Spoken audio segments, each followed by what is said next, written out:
Hey everybody, happy Monday. Check out the signage. What, it's cool. I did that last week. It is cool. It is cool. I like it. It's official. It is official. We are so excited to be here for another Monday, a God-given couple. And so today, you gotta sneeze? I think I'm coming down with coronavirus. Oh my, stop it. That's not funny. Okay, please don't listen to him. Announce it on live. Anyways, we're talking about value and perceived value. But more so, if you really think of it like this way, a facelift versus a heart change. So if you go this route, a facelift versus a heart change. So a lot of people will change their exterior. They'll change their hair, they'll change their face, their nose, some people's skin color, they'll change their clothing, they change their circle of friends. But are they really changing who they are on the inside? Are they really focusing on the value that they bring and just the person that they are on the inside? Because if that person doesn't change, you don't like who that person is, or honestly, if nobody likes being around that person, you should probably check that the facelift isn't working. You could spend all that money on that plastic surgery, that facelift, but if you don't change on the inside, it really doesn't matter. But I really want to launch it over to Johnny because he brought up this topic because it just something was resonating with him. And that's usually how we find these. It's just there's something between the two of us that's really resonating. But at the end of the day, it's resonating because there's a reason, there's a purpose. And so again, these conversations are always us talking with you, not us just talking at you. So please join in on this value versus perceived value. So where would you like to start, babe? I think, have you ever... There was this one meme that I ended up seeing. It was actually kind of funny. It was kind of crazy though. It was like a tutorial, like of a woman, like literally, it was like this beautiful Asian woman, or I thought she was kind of beautiful. Like not like, okay, I'm gonna just move on. So she was beautiful and she had all this makeup, and like I guess like she was like a makeup artist, whatever. And she literally took off everything from like this like stuff that she had on her face and like all this like makeup, and like she took off the eyelashes. Like I thought she was like gonna like deconstruct, right? But the crazy thing is that when I saw that, like at face value, I was like, oh my god, that woman's gorgeous. But then when she started taking things off, like I read in the comments, she was like, she should get sentenced for false advertising, right? Like it was insane. But what it made me realize is that we've put such a heavy premium on what we think is valuable, but the only problem is that there's we don't understand what value actually is. We only understand what the perceived value of something, right? And so when I ended up like let me ask you this, babe, like what do you think the difference is between value and perceived value? Because really that's super important to identify. Yeah, so this is good because like things that we find valuable, and I want to go into this. See, like you list 3 things that are valuable to you. I'll list a couple things that are valuable to me, and these are great conversations to have with you, significant other, whoever. But I mean, you hit it on the spot. Makeup is a scary thing, for a lot of guys out there that don't know what their girlfriend or their wife or whatever it looks like, or somebody that they like, what they look like without makeup on. It could be a scary thing. It could totally be like, ooh, this person is, what's it called? Catfish. You got catfished. If the person just totally looks something completely different. Yeah, I was going to say is that we're actually living in a very interesting time where people are becoming masters at faking authenticity. Now, if you think about what it is that I just said, I remember one time we went to Thailand, right? Me and my brother, we went backpacking in Thailand, and I never seen so much Gucci, so much Louis, I think Diesel, Calvin Klein, any brand that you could think of, like Bangkok, Thailand, anywhere within that vicinity. They're like the kings of counterfeit, right? They've become so they become very articulate with how they're able to get a replica down to the stitches and sell it as if it were genuine. Now you go there and like, hey, if this is real, that's the dumbest question you could ever ask. Is this real? They're like, oh yeah, it's real. Look at the stitching. They Look don't at the care. thing. Like they don't care. They just want your money. But the fact that somebody could go there, buy it for literally a tenth of the cost, and have the perceived value of something that is valuable, right? A Louis bag or some kind of Chanel bag, something like that. They've become masters at faking authenticity. Now, when you learn how to fake authenticity, you learn to flip the switch as to what's valuable and what's actually not. So then we have to wrestle with what actually do we care about. Now, So for that instance, it'd just be like a status, you know, because you don't care about if it's real or not. It's just a status. It's like, look, I got this dope bag, this Gucci bag, this Louis bag. You come home with it, it costs you like, you know, $100, $200 when the real one will cost you a couple racks. So at the end of the day, all you wanted was the status to be like, look what I got, look what I have. And that's where a lot of relationships come into the play too, where it's like, you know, a lot of people are like, hey, this person will look good with you. You guys will look good together. What you guys are doing, you guys would be perfect for each other.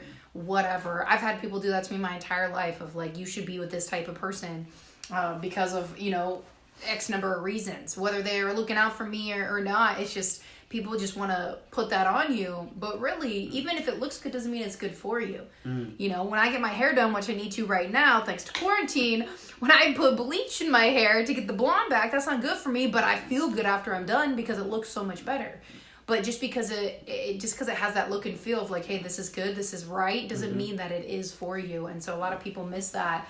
But the real value is if I didn't, let's back this up here, if I didn't get my hair done, I just let this grow out and it starts looking like crap, then I'm going to start feeling like crap because, thank you, I'm going to start feeling like crap because I don't feel like I look good because this is grown out and I need to get it done. So me getting it done is actually, you know, something valuable to me when really getting your hair done really isn't that valuable at all, if that makes sense. So you really have to be able to look in deeper as to the value there is because it's something on the inside that I want to do, but really getting your hair done, it doesn't really matter because praise God, at least I have hair. That was a long tangent, but at the same time, like this is something so simple. And that's been this episode of God Given. Stay tuned to next time. Come on. That was prime. Not like he doesn't talk at all. There's nothing this woman could do wrong. Swear. Okay, stop. She's perfect. He's putting me up on a pedestal, and I'm gonna get ready to just. No, that pedestal is gonna keep rising.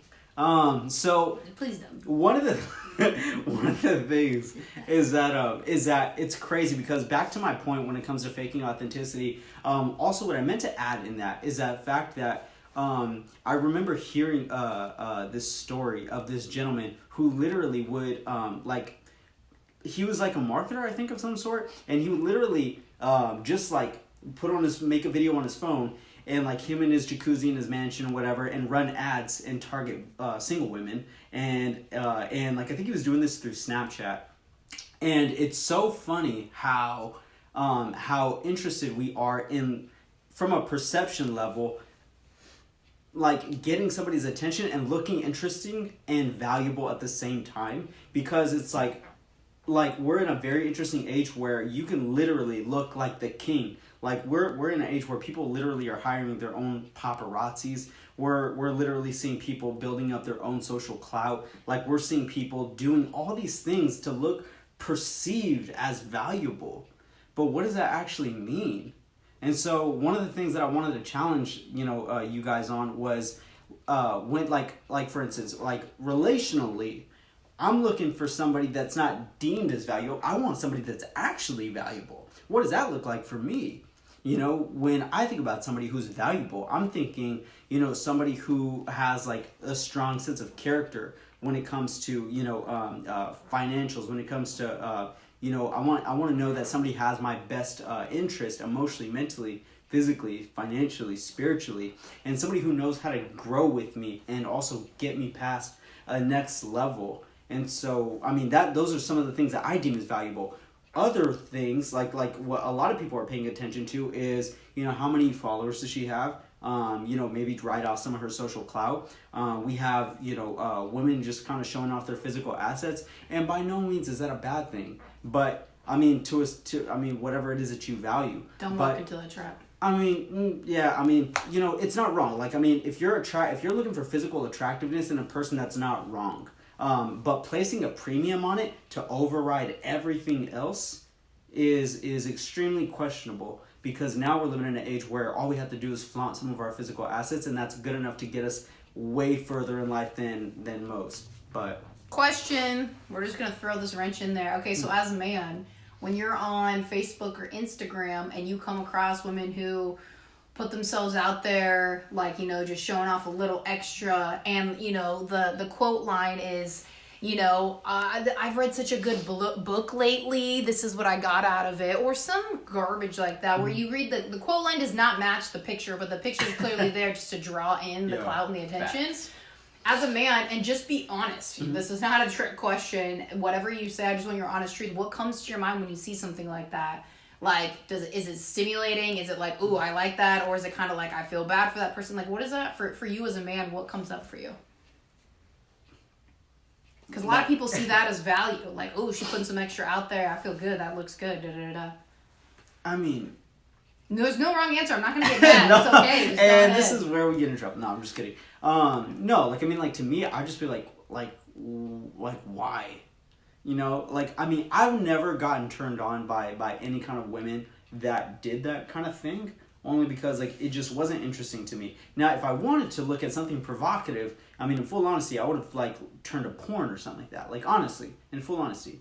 Because it's very strange how we're trying to, like, flip the narrative and, like, use social to, like, bypass, like, this provocative image and say, like, hey, like, I'm not doing anything wrong. Like, I'm just kind of, like, just posting, you know, just to post. But in reality, like, we're using social images to titillate the mind, to get it to a place where we think that's attractive. And that's a very scary place to be, because when I was peeping her page back when we were single, like, I thought she was fine and she didn't have to do anything to flaunt her body. And that to me was attractive, because not only were her posts actually resonating with the image, but it also showed me that she didn't have to show her body just to show her attractiveness. And so that to me was important. And so, did that kind of answer your question? Yeah, and I just wanted to put him on the spot, because at the end of the day, like, I can only imagine for so many guys, like, you know, when women do that, of course guys are going to think certain thoughts, you know. And honestly, as a female, when I see that kind of stuff, I hate to say that I get why females do that. You know, it's going to attract the audiences. It's going to attract male and female. People are going to like it. They're going to be like, ooh, that feels good. That looks good. It's kind of sexy. But it honestly makes me mad. It makes me really mad, because people find that as valuable. But then at the end of the day, like, no one's going to do anything to tell that person of being like, dude, there's no value here. You're not using anything other than your body, and you might as well go... man, there's so many thoughts that just keep running through my mind that I'm not going to say out loud. But it just makes me upset, because there's become a standard in today's society where to get the likes and the clout and the notoriety, you got to be able to show something. You got to be able to just show just enough skin but not too much, or be just provocative enough. And I actually talked about this on my live yesterday, my mentorship with Molly. It's like society is now praising people who are doing the worst things best, who are showing their body, who are just like, you know, that are just enough of evil, or just enough provocative, or just enough like, you know, this is not porn, but it's softcore porn. Like, there's too much of, like, people are putting a premium on these things that are like pushing the envelope, something that maybe you or I wouldn't do, but other people will, because they know people are going to watch. You know, the dumbest TikTok videos. You know, there's just a lot of dumb stuff that's out there that's getting attention, when there's so much value that could be really absorbed and you could be immersed in. And it's just, value is so different. Like, for example, these TikTok videos. I know a lot of people that do these TikTok videos. Everybody asks me, do you like TikTok? I say no. I think it's the biggest waste of time. Same with Snapchat. Waste of time. I don't care what you say. Don't try to change my mind. Don't care. I love it. But with TikTok, like, all these little dances, sure, you're bringing some people together and you're doing these little things, but it's like, imagine if you sat down and you actually read a book with your family, or if you did something really productive that actually mattered towards something. Sure, having a little memory of making a dance, like, I can see some value in that. I really do. But once you do and it's over, it's like, on to the next, on to the next, on to the next. And what did they learn? Mommy or daddy or brother or sister or the person I danced with was a terrible dancer, or they're a good dancer. There's no value there. When you could be taking that time in this quarantine, finding something more productive to do. You know, like diving into the word. You know, I've been huge on just like, okay, now that, like, if the currency changes, the world's definitely going to change. It's changing right now. We're not going to go back to this normal. My value is what's something that's so concrete that it'll never change, and that's God's word. And that's his word, and that's his love, and that's his mission and value for us. That's what's never going to change. But a lot of people want to waste their time doing a bunch of other things, when really, is that actually giving you value? Or if it's perceived value, and the perceiving part is, you know, it's preoccupying your time when you know there's going to be more there for you than what's actually on the surface. That's why face value versus heart change. Sorry, I went on a tangent there. Oh, it was a pretty valuable tangent. Oh, thanks. Auburn says amen. Yeah, thanks, girl. Okay, keep talking. I'm going to turn this logo back on. What's it called? No, one of the things that I was just focused on, for the most part, is the fact that, okay, let's take, like, kind of reeling it back to value here is that I would even ask you guys, anybody who's watching, let us know on a relational level what is valuable, because that's key. What is valuable relationally? Does does she have to have good credit? Does she have to have money in the bank? Does she have to dress nice? What is it that you deem as valuable in searching for another or searching for a partner or somebody that you're with now? What's valuable to you? Because I'm very fascinated. And by the way, when you guys give us answers and you guys let us know what's happening in your world, that actually helps us, because then we also kind of get to spread the message and have insights on what other people are facing, right? What's valuable to you? My value? Shoot, girl, you already know. Three. That body, though. No, I'm just kidding. No, her mind. Most often, Somebody told me. Please. It's really easy to find somebody with a good body. It really is. But to find somebody with a good brain is something completely different. And so one of the things that I loved with Molly is the fact that we could have intellectual conversations and sharpening conversations that made me think about life, made me think about God, made me think about a lot of things. And that to me was valuable because I'm a very growth-oriented person. I love growing. I love knowing. I love all these things. She made me question that. Now, in a good way. In a good way, in a great way. Now, if I found somebody who was more concerned about getting social status and was I don't know, just wanted to look good and just wanted to grow their social account, we might not vibe that well, because I'm focused on things later. And I'm thinking about myself in my relationship with a woman 10 years from now. If I'm still interested in this woman 10 years from now, I definitely found the one. Because too many times, and this is kind of where we really hit the tipping point with this conversation, perceived value of actual value, is because we think about perceived value as being happy. We think about perceived value as somebody that's, let's just be honest, good sex right now.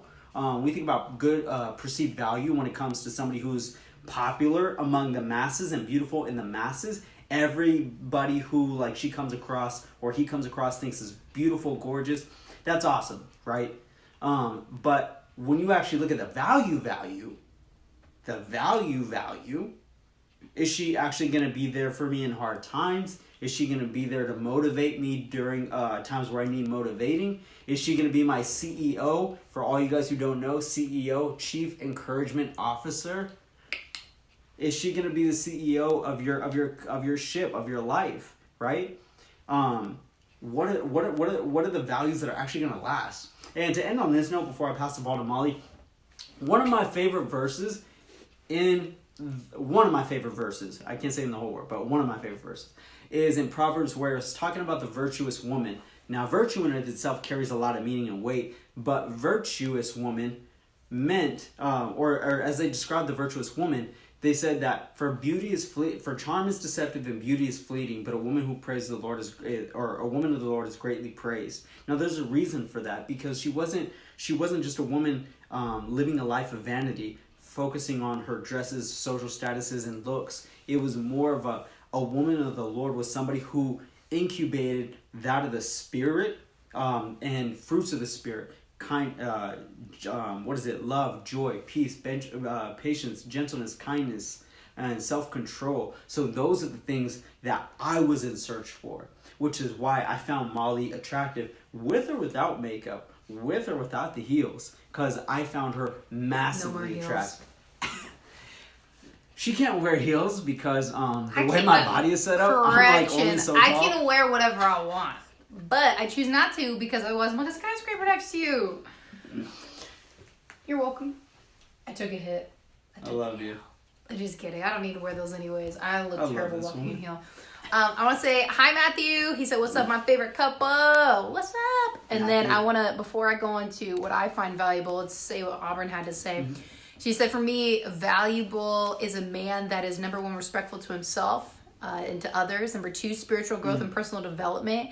And number three, someone who can have intellectual conversation with. Amen.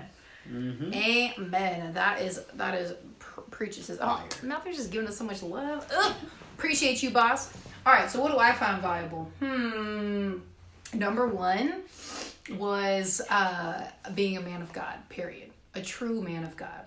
And that took me forever to find, because you get a lot of these people that say they are, but you really know. And how I knew is Johnny would always challenge me and help me grow spiritually. And that was huge, because I've always wanted a man that was going to be able to lead me, provide for me, but then really be able to take care of me, mentally and emotionally.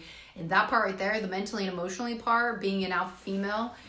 And not that I was always an alpha female, and I don't really resonate with that anymore. I just say that because people get what that means, but just being a strong female, I never knew I would be able to find a man that actually would be able to accept me for all of me, of my quirks, my goofiness. I am so weird around him. It's not even funny. If there's a hidden camera around here, I swear, people would be like, what weird. The heck? I am weird. I'm very weird. Very. But then just when I get into business mode, or when I get into shark mode, as I call it, it's just and he just lets me stay in my lane, do my thing. Yeah. So finding a man of God was super key. Stay away from that mode. Yeah. What mode? That shark one. The shark one? I was kidding. You don't She's get beautiful the in shark any mode. mode. You don't get the shark mode. But when you're able to, for all my strong females out there, when you're able to find a man that can actually make you feel so safe and comfortable, because it doesn't matter what side you're showing him, because we all have different sides. Let's just be honest. You're different in the morning than you are at night, and then you are in the middle of the day. You just got different sides. I'm super perky in the morning, and in the morning time, he's like, don't talk to me. And then at night, I'm like, the sun goes down, I'm like, I'm out. And he goes, well, I'm already wide awake, and he's up till 3. I'm definitely a night out. It's crazy. But at the end of the day, it doesn't matter. You just got to pivot and adjust. No one's ever going to be your perfect somebody, but if you can find somebody who can pivot with you and for you, and that accepts you for all of you, that's key. And then another piece is communication too, is we're if he gets mad at me or I get mad at him, instantly we're like, why are you mad? Yeah, no, we check it right then and there. Hello. And then sometimes he's like, no, I'm not ready. I'm like, you ready? You ready? And then it makes him more mad. He's like, stop. I'm like, no. Because I don't want him to sit and fester on it. Because why? Because he thinks it's more valuable to let it marinate in his head and think about it, when we all know that this could be your worst enemy right here, is all the thoughts going around in your head. So my value that I bring to the table is no, we're about to talk it out right now. What makes you mad? Mm-hmm. Because it may not be me that he's mad at, but there's something that's connected to what I just did that he's mad at. And so it's always deeper. It's always so much deeper. So a man that can... Communication is key. But a man that can go deep like that and be able to express his emotions, that is... Honestly, guys, every gentleman that is watching this, please... look at me and listen. The sexiest man in the room is the one that can share his emotions and is not afraid to cry, yell, scream, and really show where he's at. If your woman is a real woman, she will be able to handle that, and she'll be able to be there for you, and she'll open up to you, and she'll be like, wow, you're not a robot. There's so many guys out there that have just been taught to be robots, and they can't cry and they can't show emotion. I call BS. You hear that, guys? It's time to go deep in the emotions. No. It's not. Get out with you. It's not. Anyways, so that's all I have for today. And yeah, Matthew said weird as seriously. What's it called? I know, at least for me, if you don't mind me taking over. Button it up because you're a little loose lip today, just letting things fly. I'm just kidding. I don't have this man on ball and chain. He does what he wants. Let's go. I'm seriously in a very interesting relationship. I need help. Anybody who's listening to this. No, I'm just kidding. I'm kidding. This is such a weird life today. This is. Why are people watching us right now? What's it called? No, because this is valuable. Hispanics are emotionally connected. Crystal, I love it. You are so right. Unbelievably right. That hurt. What I was basically alluding to is that let's take the let's flip the script. Anybody who's more logical, let's say, let's flip the script a little bit. Let's take this thing called currency, right? Before this, if I'm not mistaken, I was doing a little bit of research on this. There was the barter system, right? Whenever we were bartering, we exchanged goods and services for what was essentially proportionate to the value in exchange of, right? And so now we have this thing called currency, which is now this thing, whether it's paper, whether it's coin, whether it's something, right? Let's take the perceived value of the dollar, right? We have this thing called the dollar, or $5, $1, whatever, right? And we think here in America it's worth something, and it kind of is, but when you scrape it, down to its bare bones, it's just paper with print. right? You know, you take that in the middle of the desert in hopes that that'll be good for something. You're sadly mistaken. So we actually have this perceived value, but then when we actually go down to the value, or the value in elsewhere, it's not exactly going to translate as well. So when we think about it from a currency standpoint, you know, and look at it from a relational standpoint, what's the perceived value and what's the actual value? Because that's something completely different. You know, when you're looking at beauty, when you're looking at, you know, perception and like all these vain things in a person, like that's like almost like the equivalent of, you know, the dollar, right? Like its value here, it's valuable here, especially when you're in like places like LA and like all these other places where social status and perceived the way you look is important. But you take that to somewhere else, like let's say like the Midwest, or I don't know, like somewhere, right? Where more family values and like internal values are more looked at, then that's not going to translate as well, right? And so when we take a look at the deeper things and realize what's actually valuable, and check this out, I was looking at the definition. Value is actually deemed as the regard that something is held to deserve, the importance, worth, or the usefulness of something. You know, so next time you think about something valuable, think about the usefulness of it. Because if you're deeming somebody as valuable, let's say on a relational level, you have to then think, what's their usefulness of them in my life?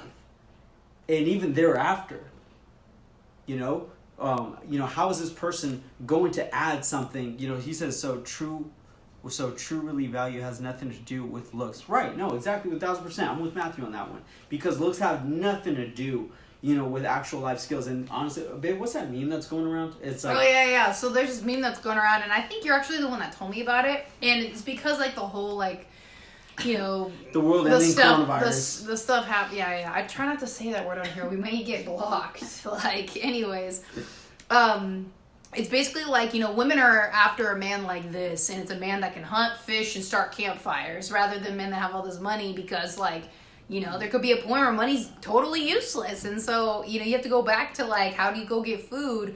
And there's probably some guys out here being like, I got this. And other guys being like, shoot, can I pay somebody to do that?